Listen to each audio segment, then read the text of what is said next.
Let's see if that works.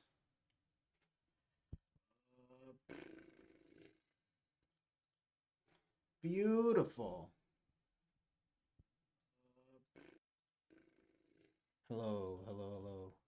Beautiful. All right. Go. Okay. So now let's keep on keeping on.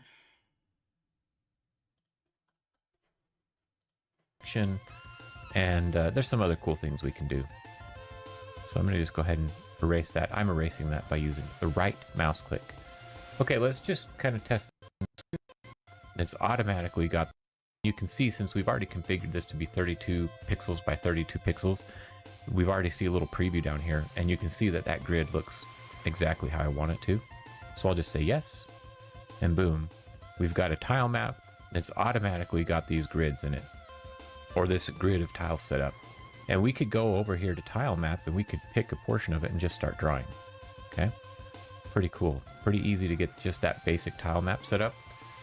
But we're gonna go ahead and actually take this one step further. Actually, let me show you just a couple fun things. You can drag and select an area in your tile map and just paint with that whole selection. And there's some other cool things we can do. So I'm gonna just go ahead and erase that. I'm erasing that by using the right mouse click. Okay, let's just kind of test this out real quick. So let's go to our playground scene, and I'm gonna go ahead and drag and drop this grass scene in here. Drop it on playground. Now we've got our grass scene when we select it. Let's turn on this grid mode here. This is for the grid visibility. This allows you to see. Oh, I haven't saved my tile map first. That's kind of important. We should do that. Let's save it. Now when we go over here, there we go. Now we can see it's got a grid. It's all set up, and we've got the grass just like I was showing before. There's a few ways to draw. It's all set up. We should do that. Let's save it. Oh, mode here. This is for the grid visibility. The grass scene when we select it. Let's turn on this grid mode here. This is for the grid visibility. This allows you to see. Oh, I haven't saved my tile map first. That's kind of important. We should do that. Let's save it. Now when we go over here, there we go. Now we can see it's got a grid. It's all set up, and we've got the grass just like I was showing before. There's a few ways to draw. You can do paint bucket fill. I wouldn't recommend doing that on a no shape, but I'm going to just grab the rectangle, draw a rectangle of grass, and then just hit play. Our scene's going to look a lot better now that we've got something behind the player, right? It's already looking better. Let me just do one more thing before we take this any steps further. Let's suppose we wanted to add one of these little mountain structures here. I'll just plop one in. When we run the scene, we haven't set up anything to detect collision, so the player can just walk right across it, right? So let's go ahead and go back to our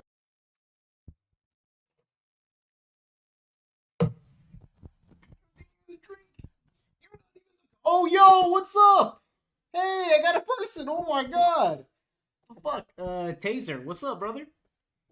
I'm watching Godot out here, and I'm fucking singing a. You think you, you think you can drink? So, oh my god, I watched you live. Was I doing like C# shit?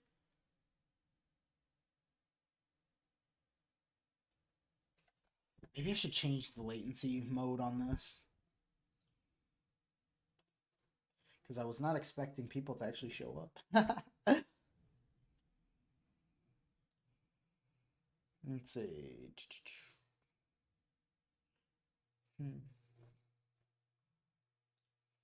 Yeah, I remember you, man. How's it been? Were you okay? Correct me if I'm wrong. You were in computer science. I think it was like you knew you had either really good connections or you knew a lot. Yes, I was doing .NET. I was doing Maui.NET. And you were in a class with somebody that had a lot of connections, and then you told them, "Oh, you were working at a software company," and you told them to interview there, and something happened where the guy was like very confident going into it, and he didn't get it. Am I thinking about that correctly?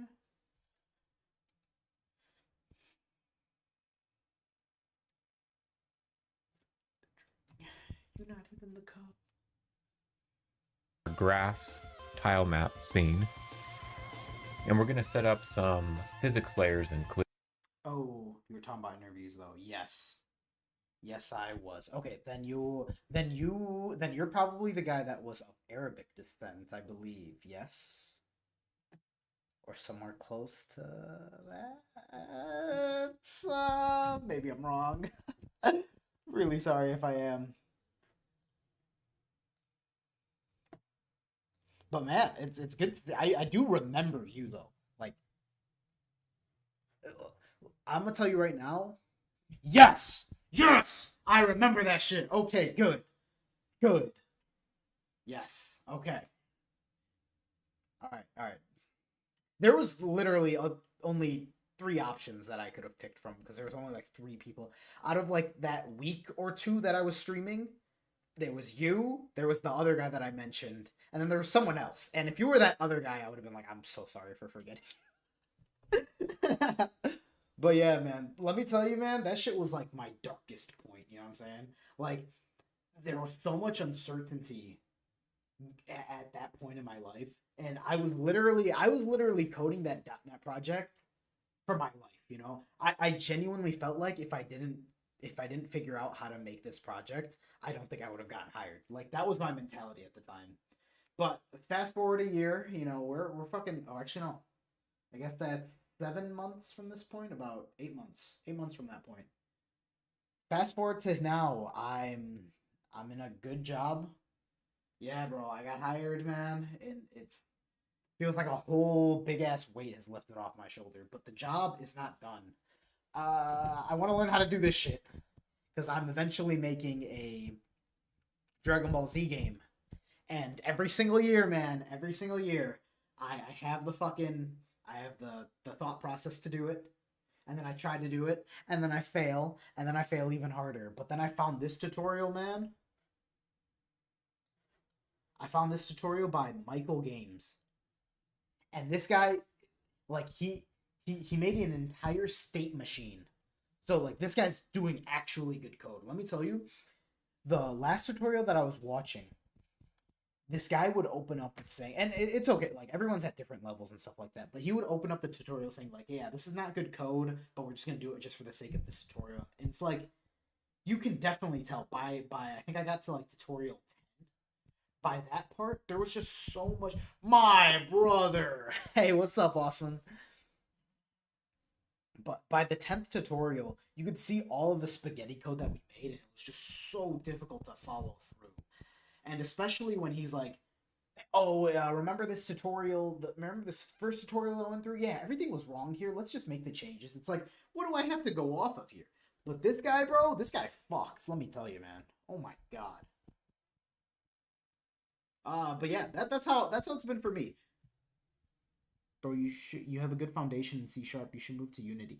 I did try Godot a few times. It's legit, really cool, really lightweight, and actually a good open source engine. But that's fair.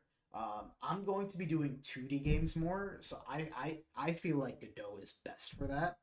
Plus, it's like you said, it's lightweight. So I have a laptop that I kind of use in between. So a laptop would be fucking amazing for this. You know what I'm saying? Because of that, Godot just works for that reason. I would do Unity, but they're yep, yeah, I agree. Godot really good for 2D. I would use Unity, but they have a lot of like shady shit going on. And if it was just coming down to the platform, if I was doing 3D, it would be Unity. 2D, Godot. Like that's really what it comes down to. The Awesome 3. What is your profile picture of? Because I've seen you before, and you know we know each other, but but like, what is that profile picture? And then Thyser. Uh, Taser.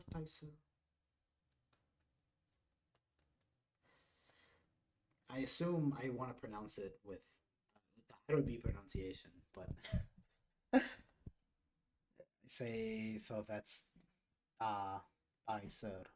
Taisar? You gotta give me the Arabic letters. If you give me the Arabic letters, I'll be able to say it. I'll be able to pronounce it. Taser. Really? Taser. If you, I promise you, if you give me the Arabic letters, I got you. Collision shapes so that we're able to have collision, and that's going to make it so that, you know, our player won't walk through walls and things like that. So I'm going to go ahead and just make this Taser. Okay. All right. Okay. More taser. Never mind. screen pretty large right now. I got it. Underneath our tile map and tile set, we're going to update some of the settings. So we're going to go to this physics layer section underneath the tile set. All right, and if that's not a Oh, I'm doing this all wrong. Man, good to see you, brother. I'm gonna keep grinding it out, and obviously, bro, if you're down to chat, bro, I am down. But I don't want to take up your time. It's really good seeing you, man. It's really good catching up. Oh, actually, dude, what have you been up to, bro? Let me ask that.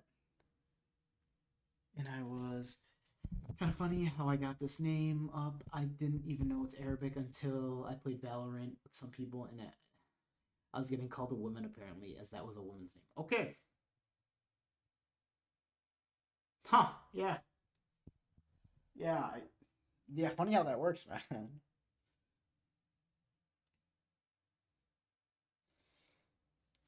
But I. Oh, maybe it's because I'm like Tay. I don't know. expanded, you click on the tile set itself. Talking to you makes me realize that I want to do an actual layout. So what I'd probably do is just have this screen right here be like,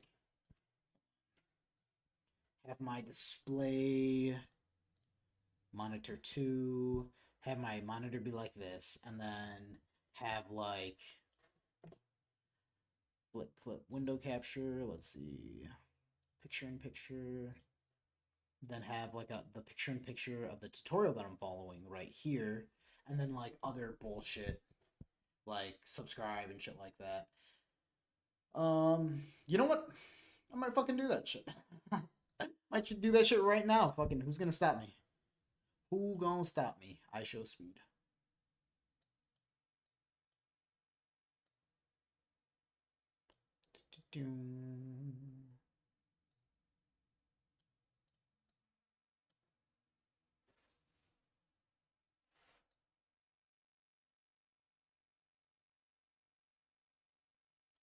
You know, that actually works.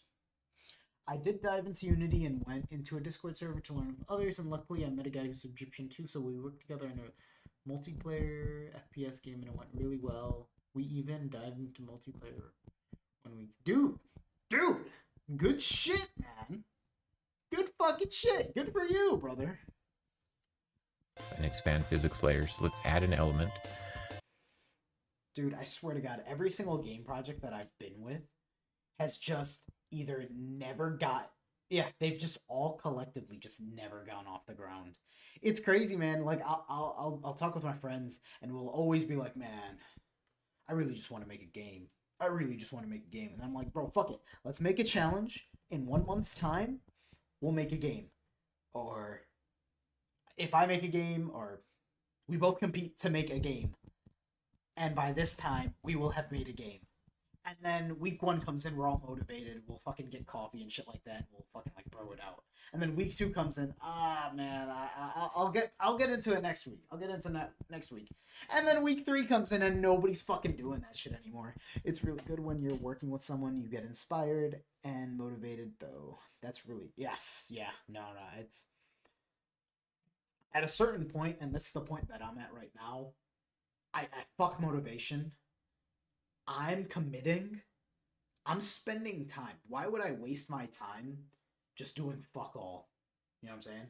I spent time learning this shit. I might as well stick it out, and actually learn and actually come out with some skills. So now it's got a physics layer. We're gonna go ahead and turn off the collision mask, and we're gonna. All right. Okay. So let's actually figure out what he's saying. Though. Have collision. And that's going to make it so that, you know, our player won't mountain structures here. We'll just plop one in.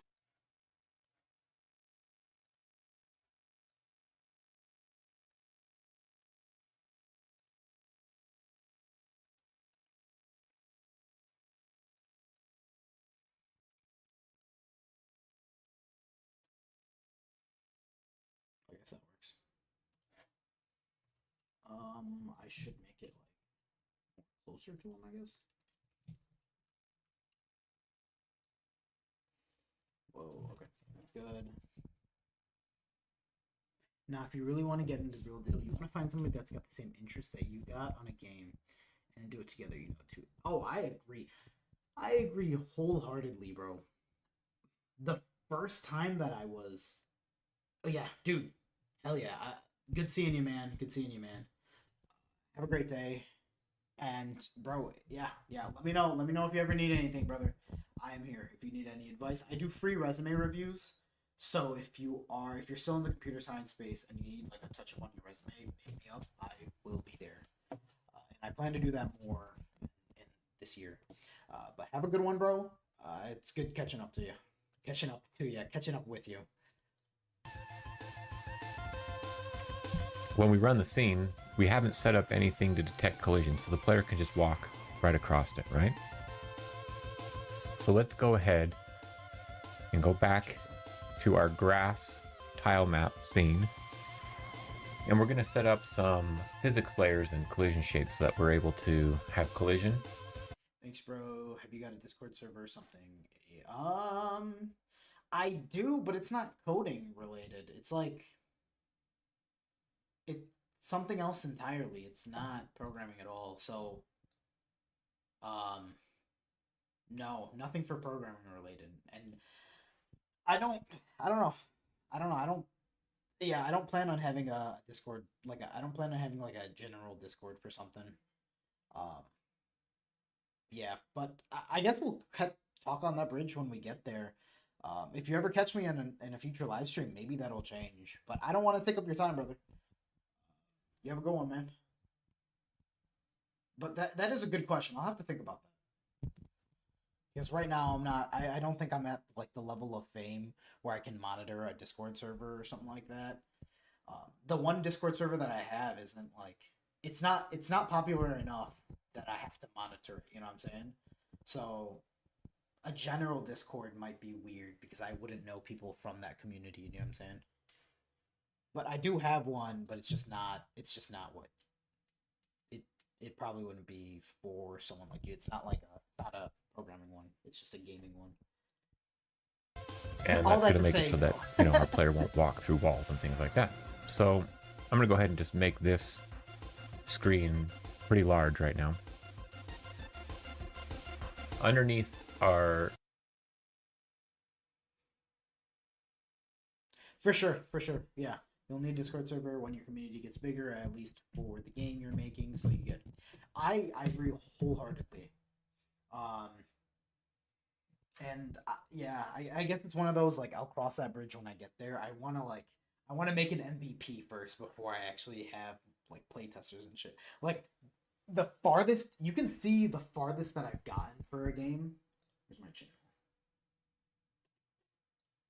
The farthest that I've got is literally this, and it's just right. Hello, my.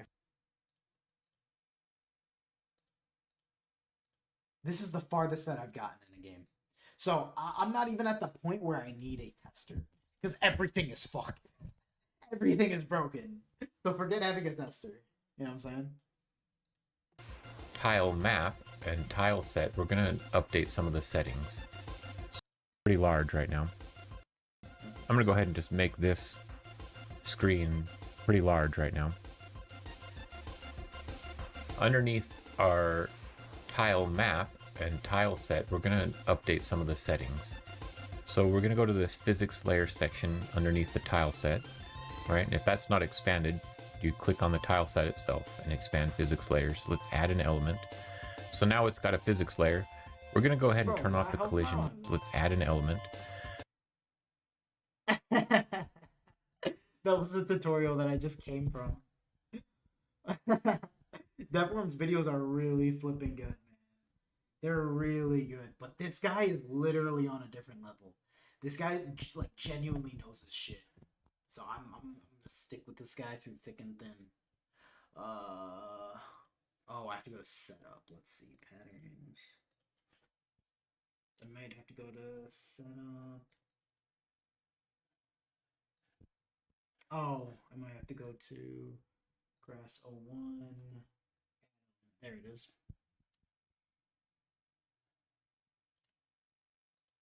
So now it's got a physics layer. We're going to go ahead and turn off the collision mask, and we're going to turn off layer 1 on the collision layer. That's the layer that the player is on, and we're going to put it on layer 5. And in fact, there's something we can do with these layers. Numbers can be hard to remember what their purpose is, but if we click on the little menu option on the collision layers, we can edit the layer names. So let's just call layer 1 player, so we know that that's the layer that contains our player collision type objects. Layer 5 that we just turned on for this, let's just call it, I don't know, walls or something like that, right? So we know that, okay, anything that we put on layer 5, any collision shapes we put on layer 5 are supposed to be walls that the player should bump into. Go ahead and close that. Now that we've got a physics layer added and configured on our tile set, we're going to come back over here to our, down at the bottom, click on the tile set section, make sure we're selected on our grass sprite, and we're going to go over to the paint option. We can select a property to paint down here, and there's a lot of things that we can paint, and we'll use at least one other of these during the tutorial today, but let's just pick down here underneath. I want that tooltip to go away. Underneath physics, there's physics layer 0. That's the layer we just added. So I'm going to go ahead and select that. And you can see I've got this box here. How to explain this? This is a representation of one tile. So you can see I've got a box, and when I come out here onto my tile map, I've got a cursor, and I'm going to click on one that's a solid piece of wall. And you see when I click, it made it blue. So now that section is configured to be part of this physics layer. So we can just go ahead and click on any of these solid pieces of wall that the player can't walk through. And we'll just add those, right? I don't know if we can add these as well, maybe. Now we get into a situation like these that are partially covered, right? We want the player to be able to walk on some of the grass.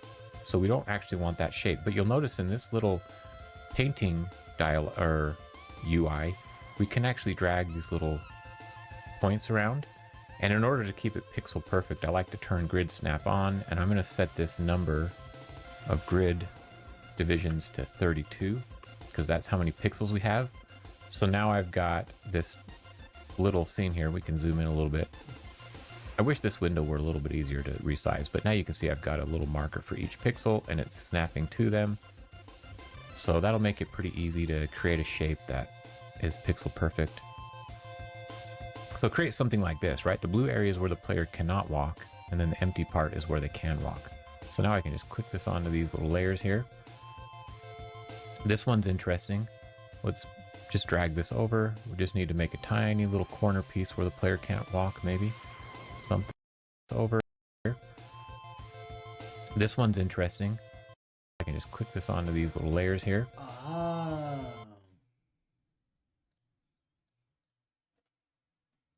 This one's interesting. Let's just drag this over. We just need to make a tiny little corner piece where the player can't walk, maybe. Something like this. And you can actually right click on one of these little nodes and it'll just delete it. So now we've got a little triangle shape. See how it did that there? And then I want to paint this one over here as well. And you can actually just press the H button and that will flip it horizontally. You can also press the V key and that'll flip it vertically, right? So just align it how you need to. There, that one goes there. So for this next section here, we can just go through. We need to actually add a point back in. So I'll just click on that. You can middle click and drag to be able to move that. And see, I'm just lining this point up with that one, and then I'll drag this over here. Just kind of quickly set up collision for these shapes. Flip it, paint it on the other side. I'm just going to go through and do that for the remaining shapes in my scene. Now, one more thing you can do though is you can actually eyedrop a shape if you want to get back to a shape. There's also an option here to reset to the default tile shape or clear the tile. Either way, if you want to get an empty one or you want to just reset it to a full square. Okay, so let me go ahead and go through and edit this now.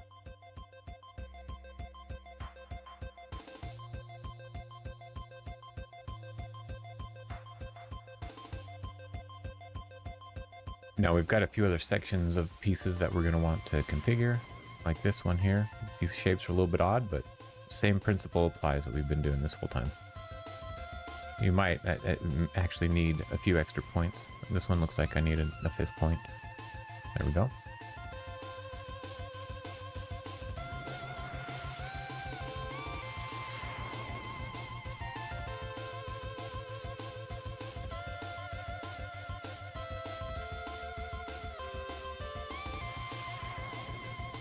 Okay, we're almost done. There's just some shapes here that I need to fix up.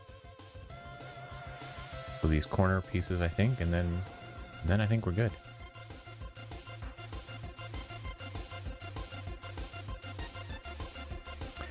There we go. And it's good to keep these shapes as simple as possible. I don't think it's really an issue if you get them kind of complex, but just for the sake of your sanity, don't overthink it. I mean, it's just basic shapes. The player's not going to see these lines in the game. They're just for our reference while we're drawing. So just set them up as is, and we should be mostly good to go. If we run back to our playground scene or run our project, our player's still going to walk through these walls. We need to set one more thing. The walls have been set up to have a physics collision, but the player is not colliding with that layer. So if we go into our player scene, right? Let's go ahead and click on our player. Let's edit him. When we select our character body 2D, the root node, our player here, he's going to have his own physics settings under collision. And you can see right now he's got a mask and he's got layers. I'm going to go ahead and just turn off mask for layer 1. What the layer is are the layers that this... Go ahead and click on our player. Let's edit him. When we select our character body 2D, the root node, our player here, he's going to have his own physics settings under collision. And you can see right now he's got a mask and he's got layers. I'm going to go ahead and just turn off mask for layer 1. What the layer is are the layers that this collision object belongs to, and the mask is the layers that it's looking at for collision. So we don't really care if the player collides with the player, right? And there's only going to be one player, most likely, so we can turn that off. But we do want him to see if he collides with the wall. So I'm just going to go ahead and turn the wall's layer mask on. So now the player collision is going to check against that layer. And when we run our project, he should now bump into the wall. Very good. Can't walk through the wall, so we've got our basic collision map set up for this shape. And you can see, you know, he can run around the corners and whatnot. And we could draw some of these other shapes in. I'm just going to go, let's go back to our playground, select our tiles. You know, we could come in here and draw some of these corner pieces. I'm going to add a bunch more grass up here, which isn't going to be super useful at the moment because our player camera doesn't follow the player. We'll do a real brief implementation of that today as well, so that we can make better use of this tile map that we're setting up. But I'm just going to go ahead and add a couple things here just for the sake of testing. Those pieces right there are designed to line up with this section of wall. Okay. So now if I run the scene here, line up with this section.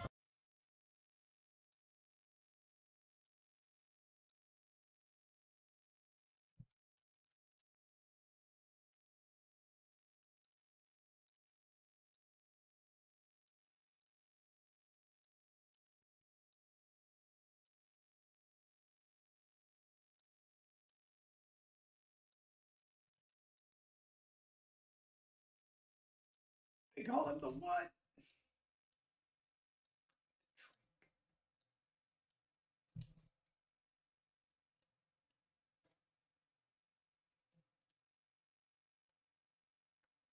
Oh.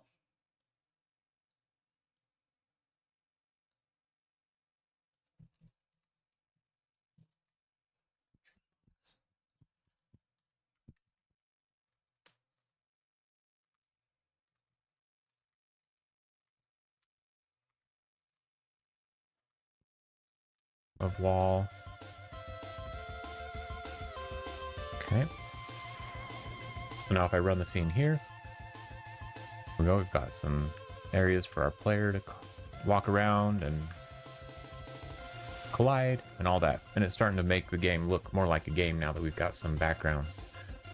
Okay, so now that we've got our tile set kind of working in our scene, we want to take this tile set and we want to make use of these path terrain items that have been drawn.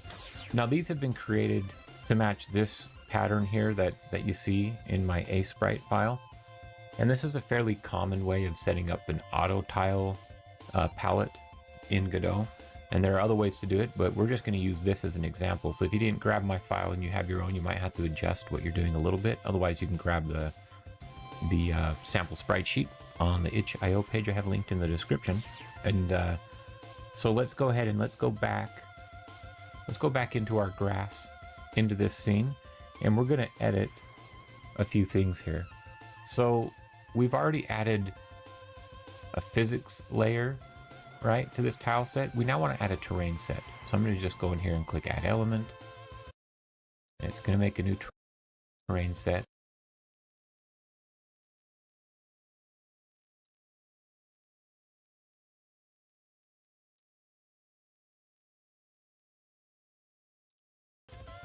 And this terrain needs another element added. And I know this seems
What am I doing?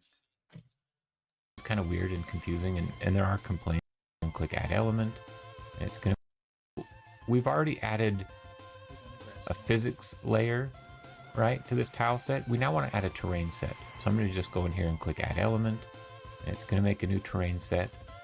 And this terrain needs another element added. And I know this seems kind of weird and confusing, and there are... Terrain needs another element added. And I know this seems kind of weird and confusing, and there are complaints about this in Godot, but honestly, once you kind of figure it out and set it up, it's really useful. It's worth dealing with a little bit of confusion. Not saying it couldn't be improved, but you know, I'm gonna go ahead and give this a name called path, because we're gonna use this for drawing our paths, okay? And we'll leave the color as brown.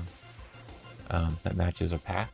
Now we're gonna go into our tile set panel here, and where we were painting these physics layer shapes before, we're going to now paint something different, and we're going to expand the paint properties drop down, and underneath here you'll see terrains. Expand the paint properties drop down, and underneath here expand the paint properties drop down, and underneath here you'll see terrains. So select terrains. There we go. And then terrain set 0. And then we need to select one more terrains. So select terrains. There we go. And then terrain set 0. And then we need to select one more, and that's path. And you can see here in our window, the display of our sprite sheet has been updated and all the grids are darkened. Once we click on one of these, it will highlight or display in normal color, and that means that it's now part of this terrain set. So I'm going to go ahead and real quick just paint over all of these. Okay, so that's our path terrain set. That's where we're going to pull this from. Now you'll notice that there's this little white square on the quadrants of the tile that I'm selecting. Now this changes depending on the type of terrain set. You could say that it matches sides, and you can see it's only going to match against the sides. And corners is similar, it only does corners. We want corner and sides because we have a more complex terrain set here. And rather than try and explain this all with words, I'm just going to go ahead and draw. So each piece of our terrain should have a center square, right? That means when we draw a tile, if it matches a rule, right, then we draw it based on the surrounding tiles. So in the case of this one on the end, if there's a path terrain above it, then it will draw this end piece, right? If there's only one below it, it'll draw this end piece. If there's one on both sides, it'll draw a regular path. If there's no matching terrains on any side, it draws a single, and so on. Okay, and some of these patterns can look a little bit complicated, and this is laid out the way it is just to try and make the most use of space. So you can see that there's some that seem to terminate in corners and sides. We'll deal with that. But I'm going to go ahead and just paint all these in and speed this up, and then you can match it when you're done.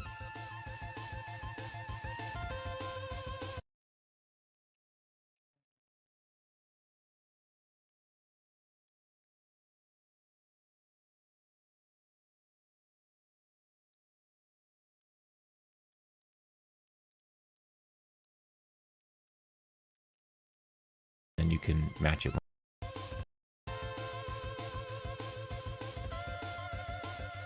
Okay.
Looks like I've got it all finished here and all these lines drawn.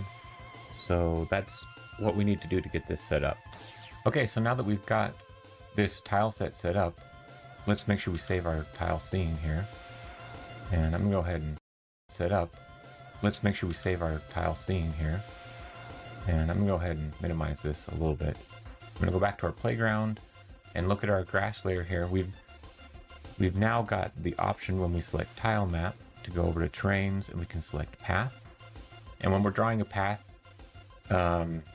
usually you just want to use this option here. These represent the tiles that are part of this terrain brush, but I'm just going to select this and draw a shape. And you can see Godot is automatically helping connect those lines. Okay, we just draw one, we get a little shape like that. So yeah, we've got this nice automatically completing thing, and you could set this up for any part of our tile set that you wanted to. Depending on how complicated it is or how easy it might be to just use the tiles as is, you may not need to set up one of these terrain items for each of them. But just be aware that if I come in here and paint with if I come in here, oops, Oh boy, I just clicked a whole bunch of things. So if I come in here and pick just the grass and come in here and draw, it isn't gonna end that path properly because I didn't draw it with a terrain set, so it gets a little confused. So you could manually fix that if needed, or you could go back. It isn't gonna end that path properly because I didn't draw it with a terrain. Oh boy, I just clicked a whole bunch of things. So if I come in here and pick just the grass and come in here and draw, it isn't gonna end that path properly because I didn't draw it with a terrain set, so it gets a little confused. So you could manually fix that if needed, or you could go back to your terrain set and draw with that. But regardless, it's a pretty handy tool. It's really useful, not only for top-down, but for platformer games and things like that. Let's go ahead and run this project one more time and run around. So things are working pretty good, but we've got a few issues here that I want to point out. One is the camera is not following the player, right? Another is, and this is something I didn't think of when we did the initial player video, but when he walks diagonally, he walks. Oh, that was interesting. I got him to moonwalk. He walks twice as fast. Almost, well, not twice as fast. He walks faster than when he's walking straight. We want to fix that. Also, just some minor issues, like when you're walking against this wall, it would be nice if he slid down along it without having to press down.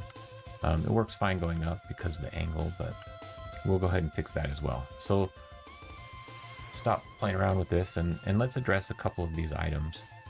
So let's open our player scene. Now the first thing we can do really quickly is just simply go to our root player, add a child node, and add this camera 2D. And this is simply gonna stick a camera in our player and it's gonna move with him, right? And there's more we could do with the camera. We'll do that in another tutorial, but for now and for simple prototypes, oh my god, this is sufficient. it's that fucking simple for moving the player around. Okay, now let's go and adjust one other thing. Let's adjust the stickiness on those slanted angles. So the player, this is a mistake I made when we did the original setup of this player. The motion mode is set to grounded. Grounded motion mode would normally be used for a 2D platformer where you're jumping. When we have a top-down game, we want to do floating. And that's not going to affect any of the code we wrote, but it does give us this option, the wall minimum slide angle. And I'm going to change that to 10% and test the game. Now when we walk sideways against these edges, the player is going to slide along them. So that's nice. And then let's just address this diagonal movement speed issue now. And we're going to do this in our player code. So this stems simply from how we coded this direction. When we have, say, player in our player code speed issue now. So that's nice. And then let's just address this diagonal movement speed issue now. And we're going to do this in our player code. So this stems simply from how we coded this direction. When we have, say, player pressing left and up, then you get a strength, an input strength of like 1, right? -1 and 1 or whatever. But it's 1 in two directions, which is faster than 1 in one direction. And there's actually a pretty easy way to handle this. And we could just say direction dot normalized. We could say like direction equals direction dot normalized. Actually, that will work. And what normalized does is it prevents the vector from having a magnitude greater than 1. So even if it's diagonal, you know, if it's 1 in X and 1 in the Y, then it's going to be converted to like a 0.7 in both directions so that the total magnitude is not greater than 1. And we'll test it out real quick, and then we're going to make one other quick change. So now his diagonal speed is normalized, right? It's not faster than his straight walking speed. So that's good, and that's easy. And there's actually one other thing that I noticed when I was looking over this. The way we did the direction here, it's not wrong, but maybe it's not the best. I'm going to go ahead and just comment that out. And I'm going to say, actually, we'll do it right here. So our direction will equal, and I'm going to remove the normalize. We'll add that back in just a second. Say it's a vector 2, Okay. And instead of doing input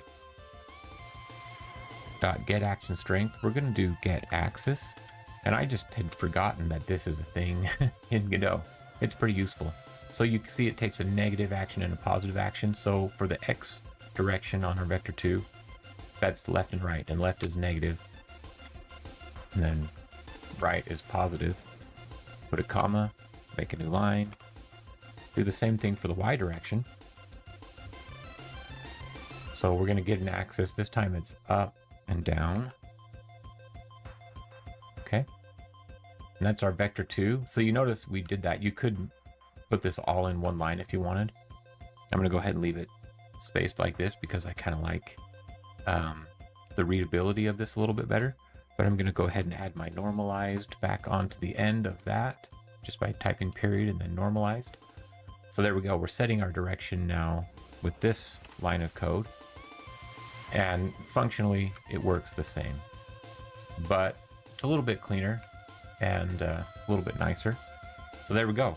Now we've got this game where you've got a scene, and hopefully you have fun drawing your maps and making things. And we're going to take this further. We're going to start doing things like adding props to the scene, adding enemies, making the enemies damage the player, and things along those lines. And thanks for following along.